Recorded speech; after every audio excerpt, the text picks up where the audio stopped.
Hello, ako si Das Cavilan. Kayo ay nanonood ng bagong episode ng Newsbreak Beyond the Stories kung saan hihimayin natin ang mga malalaking issue sa Pilipinas. Sa episode na to, pag-uusapan natin ang isyong haharapin ni President-elect Ferdinand Bongbong Marcos Jr. sa foreign affairs. Ano ang magiging itsura ng foreign policy niya?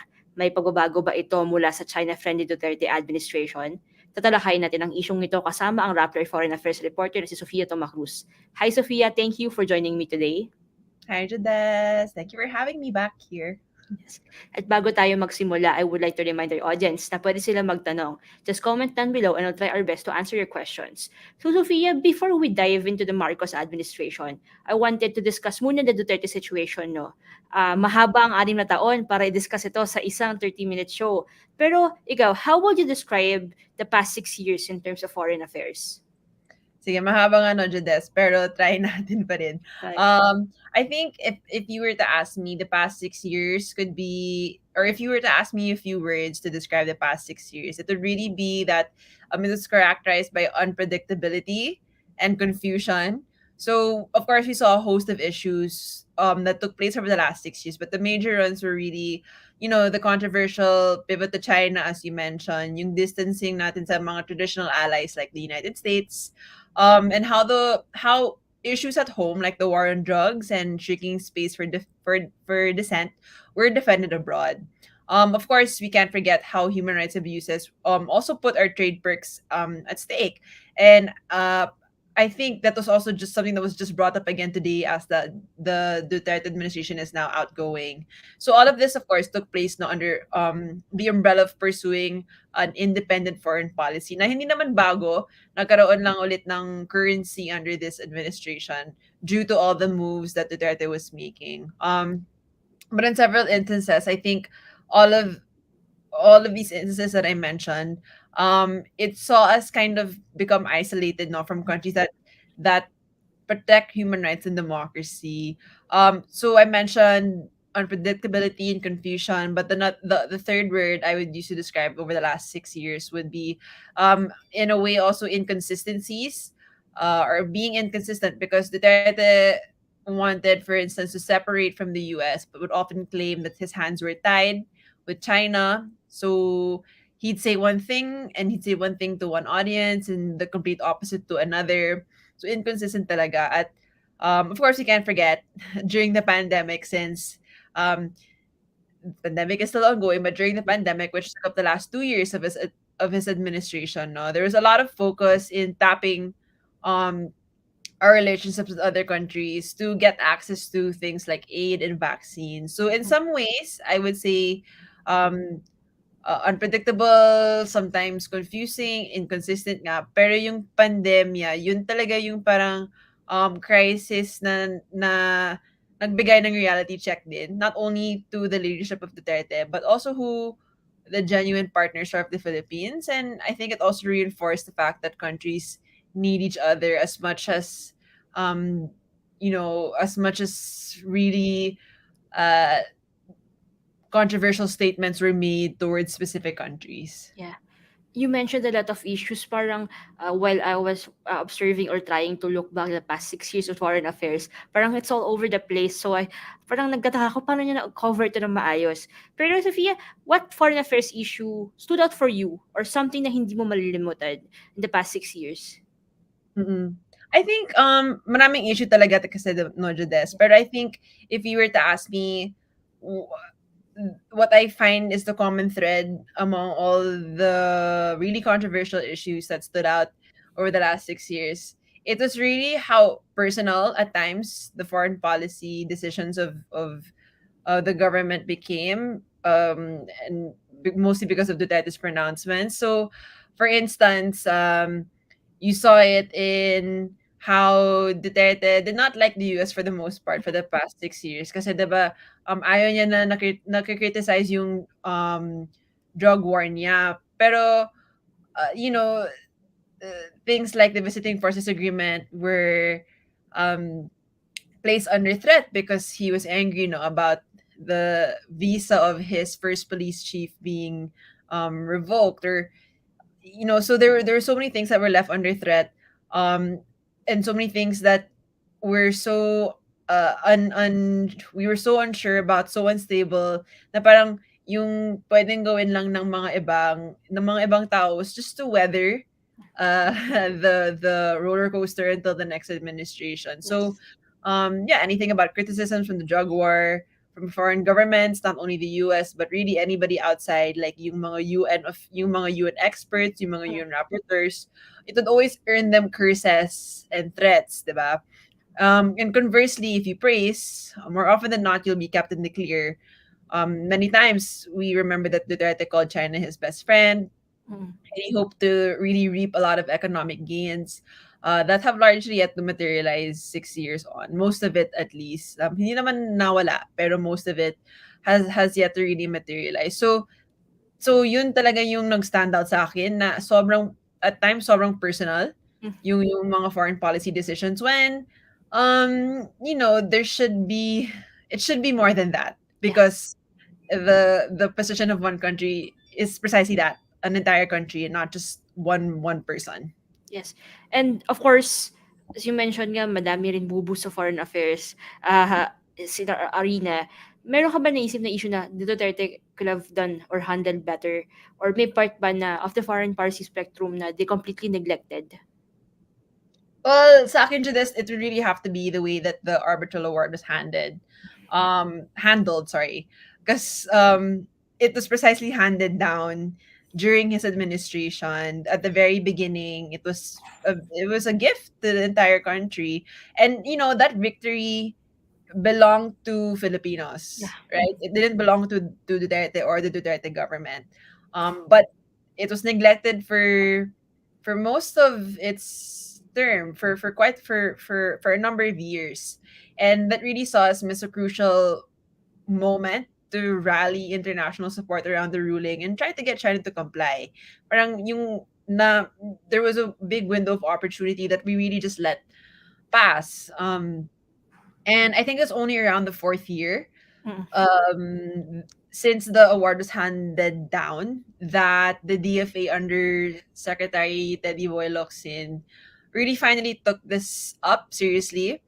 Kasi more often than not, whenever the anniversary of the Hague ruling would be celebrated, quiet lang yung government, diba? Pero at the around the fourth year, there was a very forceful statement. And since then, the government continues to raise this consistently, on the part of the DFA at least. Yeah. Yung challenge lang ay kung si Duterte mismo yung parang nagdi-dismiss, 'di ba? Nagdi-dismiss Oo. niya yung Hague ruling or minamaliit niya, because I say that's a challenge, because even if you have agencies like the DFA and diplomats and the Secretary of Foreign Affairs really raising this at every instance, kung yung presidente mo mismo yung nagsasabi na parang itatapon niya lang yan sa basura yung Hague ruling, you know, um it sets you back. It sets Mm. it sets the position back one step, and because he is the president and his words matter. But I just want to say na that's not to say all is lost, no. Yeah. The Hague ruling is still there. We need to leverage it and continue raising it and gathering support around it. Pero yun lang. Nawala yung isang key opportunity, and we lost a lot of ground because the ball was dropped essentially.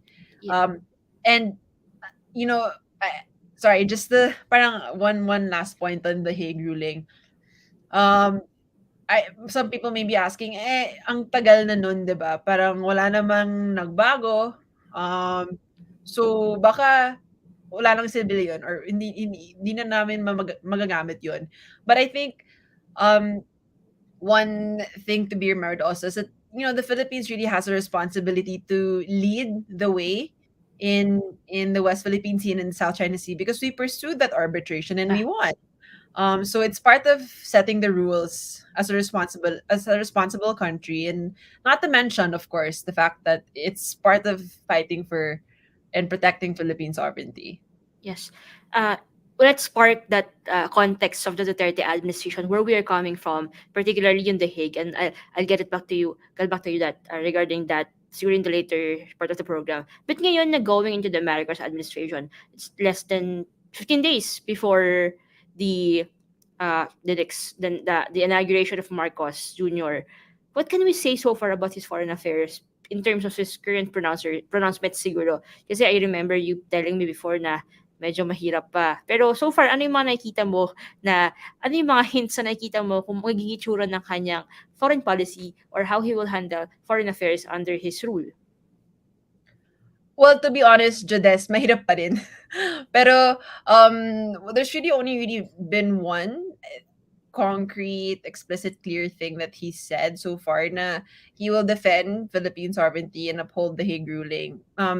Turn around yun from statements he made in the campaign trail. But Yeah, to quote him, he said, referring to the Philippines' position in the West Philippine Sea, sabi niya, it's not a claim, it's already a right.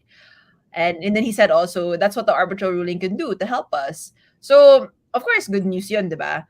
yeah, But if there's anything we've learned over the past few years is that statements like these, while they are good, are only the first step, right? They yeah, always need to be backed up by consistent action. yeah, And there are many ways to do that, many ways to start, many ways to prove that you actually mean what you say. At may mga suggestions nga si former Secretary of Foreign Affairs Albert Del Rosario, sabi niya parang um pwede itong erase sa UNGA, which we also know, of course, Marcos is considering attending in September. yeah, Kasama na rin dito yung pagko-consolidate ng support from different countries. Of course, so you can also hold China accountable for environmental crimes in the West Philippine Sea. At of course, kailangan din mabe-build yung capacity ng armed forces to defend the West Philippine Sea. At ito lang yung mga suggestions ni Del Rosario. Ang dami-daming suggestions din si retired Justice Carpio that he's floated for so many years, and so many experts also have raised a lot of first points. You won't run out of things to do when it yeah, comes to trying to push for our position here in the West Philippine Sea. But true. other than that, no, West Philippine Sea lang yun. Other than that, it's still sort of a guessing game Mm, um, on on what position Marcos will take. Marcos will take in a lot of other issues. yeah. Not to mention, he has yet to name a Secretary of Foreign Affairs and Secretary of National Defense, although he has named, of course, Professor Clarita Carlos as his national security advisor. Yeah. You talk about experts earlier, former Foreign Affairs Secretary De Rosario about his recommendations regarding the Hague ruling. Pero in the bigger picture, Sofia, you've talked to experts rin about the the Marcos administration, the prospects. What are they saying about the incoming administration?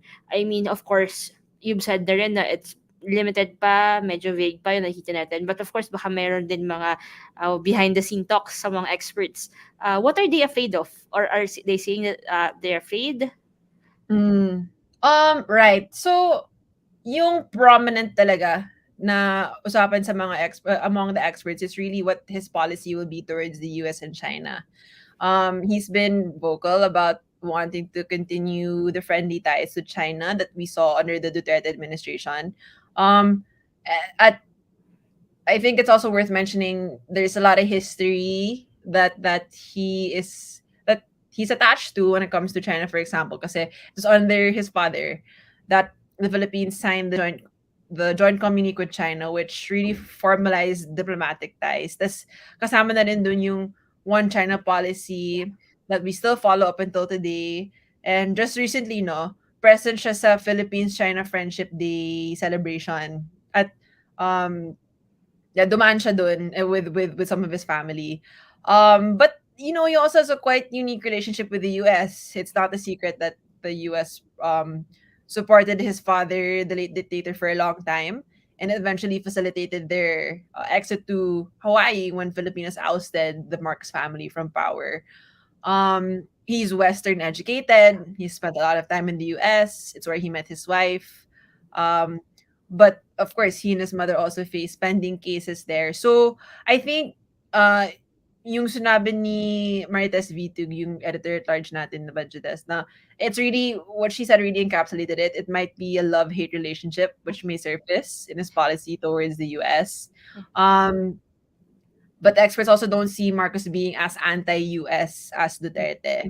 Yeah. Um, but I think, US and China aside, what they're saying about the incoming administration is, whereas Duterte, you had a lot of unpredictability, maybe with the Marcos administration, you'll have some stability, Yeah. hopefully. That And that that yeah, over the next few years. that would be a major relief to not just to industry experts but also to us journalists who are not who won't be like every time na magsalita ay parang caught by surprise because we're left wondering if is going to be another policy or this is just like bluff talk lang Mhm. from the president which we've seen in the past 6 years under Duterte. You mentioned kanina na parang love-hate relationship nga possible and parang medyo vague pa or binabantayan ng mga tao, ng mga experts kung ah, magiging magiging ayos ang relationship niya with US as opposed to what happened during the Duterte administration na ultimo VFA ay allegedly sinira dahil sa visa ng kanyang Mhm. police chief. Yung mga ganitong extreme pivots, Sophia, na from being, for example, being, of course, under the Aquino administration, naging aggressive tayo against China because of the case. And then from the Mhm. Duterte, going to the Duterte administration, naging friendly tayo with China. Umabot pa sa fact nga, of course, iba na parang dina-downplay, dismiss ng presidente yung Hague ruling na very historic for not just Philippines but in the region also. And then now, medyo vague pa ngayon pero and but considering the history of Marcos nga with the family, yun and then but history with both countries baka it's either maging pro-China or Mhm. pro-US or a mix of both. Yung mga ganitong pivots in between administrations, is this good or bad or nawawala yung continuity or nakakasira to ng mga uh, kunyari merong mga of course may mga projects or programs na hindi naman matatapos in 6 years. Mhm. It's beyond administrations. Yung mga ganitong pivots ba or ganitong mga extreme na pa, yung patakbo-takbo ng bangka na inaano mo ay nakakaapekto sa mga ganito, mga ganitong mga plano. Yeah. You know, um, I think kung wala kang consideration of the big picture, na passing administration ka lang, may time limit ka, may lifespan, it's bad. Because you have countries like China na they're playing the long game, right? And how is the Philippines supposed to protect its interests if every administration nagbabago lang yung posisyon? So parang nag-uumpisa ulit tayo sa not naman starting from scratch, but um the lack of continuity is also um a weak it could be a weakness on our part. It Yeah. could become a weakness on our part because while you have other countries thinking of a very long term vision, um palagi tayong 6 years, 6 years, 6 years, right? And it's hard to formulate a position if it will always be changing. You essentially don't have a position, right? So I think without any consideration for the big picture, it's bad because um it only reflects that I think it only reflects that if these extreme positions keep staying extreme, well, yung kawawa dito of course is yung mga Pilipino Yeah. na at the end of the day sila pa rin yung affected Yeah. by essentially all the extreme positions. It's not just the countries that are affected, no, like let's say US or China or different partners. It's also really at the end of the day Filipinos who are affected by the back and forth. Mm. And of course, now we will talk about the future. Well, by future, I mean 15 days from now, it's the new president of the Philippines, some other Marcos, the Marcos Jr. Sophia, what will be the biggest issues that the Marcos administration will have to deal with eventually? Siguro may mga Mm. carry over from the Duterte administration. Yeah, of course. Well, yung mako-carry over, I think the first one would be yung pending ICC investigation na for now on hold, but it might not be on hold. It probably won't be on hold forever. So that will definitely be an issue that the incoming administration will have to deal with, no? But then of course yung West Philippine Sea that we've been talking about, that's one immediate big issue that the new administration will have to handle. But aside from that, yung mga malalaking issue din ay yung I think rule of law in the world. Um, Lalo na ngayon na may giyera sa Ukraine, 'di ba? At um ang daming questions surrounding, the old not old, but the rules based what people call the rules based order, no? I think um one issue related to that will really be this big question of how committed we are to that. Um, how committed we are to defending the rule of law in the world, which of course will be related to how the rule of law here in the Philippines will be upheld. Um, you know, uh, and all these things are also calling into question a lot of systems like the United how the United Nations works, and is it Yeah. able to reach all its goals. I think that it'll also be something that maybe not Marcos per se will have to answer, but our diplomats under this incoming administration will have to answer, and hopefully and perhaps take direction from the way Marcos will speak when he becomes president, no. But um writing the rules, for example, in the West Philippine Sea, that's something that's a big issue that will be facing throughout the next 6 years and even beyond that, no. And we have to keep in mind that um these rules that we're these actions that we're taking make the rules, and that the rules will become applicable in many other venues, no. So it's not just the West Philippine Sea, it's beyond that. At pati yung UN system, no, being like I mentioned a while ago, being called into question, will we play an active part in shaping its future as we did in its past under Carlos Romulo. We were very much Yeah. involved in how the character and spirit of the UN, every country having one equal vote. We were very much a part of that. And so I think those are also big questions that the the incoming administration will have to face. Yes. And I remember in our past conversations, of course, off air, you mentioned, Sophia, always na tipong ano no na uh, one of the things that the Marcos administration or the incoming president himself will have to face or or basically deal with is yung he has to prove his legitimacy, Mm-hmm. his administration legitimacy kasi of course hindi naman unlike in the Philippines na medyo very burdened by this information, yung history ng family niya, which are facts na his family or has ill-gotten wealth. His father's rule was marred with violence, killings, Mm-hmm. and they never apologize for these things. They never acknowledge the sins of of their family. Outside the Philippines, well known ito. It's in history books when Mm-hmm. experts outside talk about democracy, young democracies, 'di ba? Malaking parte yung 86 revolution. Pero ano yun, so parang anong mangyayari doon na bakit or parang in what way na mag-figure in itong pagpo-prove the legitimacy ng kanyang administration, or do you think that magiging long term na parang what do you call this, a birthmark or scar sa Mm-hmm. administration niya? Yeah. Well, kasi diba, Jades, yung itong recent election cycle, parati sinasabi ng mga observers, experts, pati rin yung tao dito, na yung pagbalik ng mga Marcoses sa Malacanang, ito talaga yung, bale full circle na yung decades-long project of the family to rehabilitate its name. And I think, well, the reason why I mentioned that to you about legitimacy was si Prof. Aris Arugay na faculty ng UP Political Science. Sabi niya na parang we have to keep in mind that itong redemption narrative of the Marcoses is not really, it's not only for Filipinos, it's also for an international audience.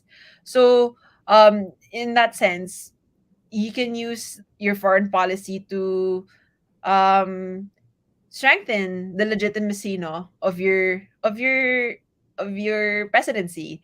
Um because the story of martial law and people power is not only known by Yeah. Filipinos. It's sometimes in other countries it's what they know the Philippines for. Mm-mm. So so there is that possibility, and perhaps not even really a possibility so much as it is I don't know, I don't want to say conclusion, but Mhm. there is that platform, of course, to Yeah. use the foreign, crafting of foreign policy to show the world and prove to the world that that's not the end of the story for the family. Yeah. Na may itong bagong chapter, as they Yes. would say. May bagong mukha, basically, 'di ba? Um, at the same time, there's that about I mean, there's that part about using the foreign policy, pero kasama na rin dito yung kailangan na siya mag-perform, 'di ba? It's time for him to deliver on all the promises he made. At interesting din kasi kanina lang um may nagpadalang statement si De Rosario, si former Secretary Albert De Rosario. Tapos sabi niya parang everybody, I'll quote him, it's like everybody has the capacity to become a better person. If one chooses to be a leader, one can also certainly choose to be a better leader, or one can choose to be the best ever leader. So, he was referring to Bongbong Marcos, of course, when he was saying that na um aside from performing here at home when it comes to foreign policy and proving himself Yeah. not only to Filipinos but the world, kaya naman niyang gawin to by just asking a very simple question of what's the best thing to do for Filipinos. So, Yes. and that's what I mean by how Marcos might use, foreign affairs and foreign policy to prove his legitimacy. Kasi, oh, may international audience din. Yeah. And then also, I gave na this parang pahapyaw the previous question regarding the ill-gotten wealth of the family. This thing that will trail them wherever they will go. Of course, meron din mga cases or issues na hinaharap sila sa ibang bansa, particularly in the US, di ba? How do you think this will, itong mga siguro yung mga sins ng family nila, how do you think this will figure in or affect the administration of Marcos Jr., both short term and long term? Mm-mm. Well, kagaya ng sinabi ko kanina, 'di ba? It's his story. It's off. I'm not sure how often, but you can certainly say that for some countries and for some foreigners, it's the only thing that they know about the Philippines. Yeah. It's what the world knows him and his family for. That will never go away. So I think, you know, how will it affect him? I think he'll be judged. I mean, I think his performance as he'll be judged like any new president will be, 'di ba? Pero may itong element of history na magiging parang magiging parang measuring stick as well. Yeah. So there's always that reference point, no? If if every new president has is compared to, let's say, their predecessor, siya may dagdag na his father and Yeah. what happened under martial law. Internally, I think, of course, related to that, when people look at the Philippines, they'll also be looking at thing internal issues, no, or internal issues, quote unquote, na parang ano na yung mangyayari sa operations ng PCGG, ng CHR. So these are domestic issues, but nonetheless things that other governments and other people in other countries are watching and looking at, and maybe deciding how to respond to if needed. Yeah. Um, so I'm not sure. I'm not so sure kung, let's say, kung magkakaroon ba ito ng explicit effect, let's say, on our foreign affairs. I just think it certainly will be an influence Yeah. in the way certain issues are handled. Let's say kung gaano siya ka-open to a probe by the ICC um, on the drug war killings of the outgoing administration, or how warm or cool he might be towards different countries. So parang undercurrent siya, but I'm not sure kung magkakaroon ba talaga ng explicit effect. Yeah. And of course, for my last question, Sophia, parang wala namang may gusto na maging pangit yung foreign policy natin. 'Di ba? Siya ang chief diplomat natin, siya yung mirror to the Philippines, to the world. Gusto natin na we present a respectable uh, stance to the international arena. Kahit na, of course, we want to be independent, we have to be like, we have to make partners, allies, whatever. If he wants to have a solid foreign policy, if he wants to, yun nga, sabi mo kanina, lack of predictability ang nangyari sa under administration.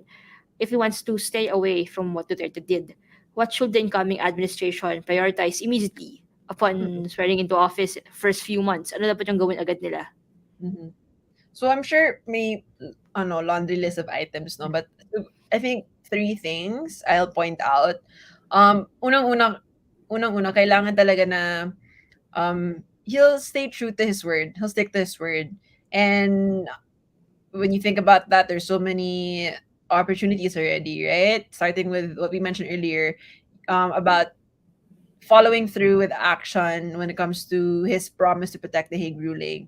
Dapat hindi lang magiging parang jet ski remark ni Duterte, 'di ba? Um, yun talaga yung isang tanong ng mga observers and experts. Ito ba yung version ng jet ski remark ni Duterte for Marcos, or will it actually be followed through by concrete action and consistent action? So the first would be exactly that, to stick to his word and to realize na words matter, especially if you're the president. Yeah. Um and as you mentioned, and as we mentioned earlier, to really usher in more stability with our partners. I think magagawa din ito by just being clear about what what are his core values, or what are the things that matter.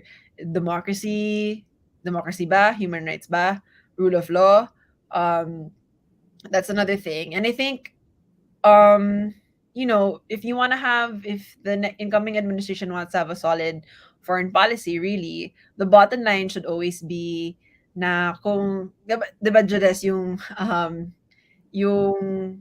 title ng podcast natin, US o China ba ang mananaig sa Marcos administration? Well, bottom line should be Filipinos. Yeah. Filipinos dapat. National interests are protected. Filipinos are prioritized. Um, and that, at the end of the day, it's not who you'll side with, because the answer isn't, which country, this country or that country. It's the Philippines. So I think that's really how the incoming administration could have a solid foreign policy.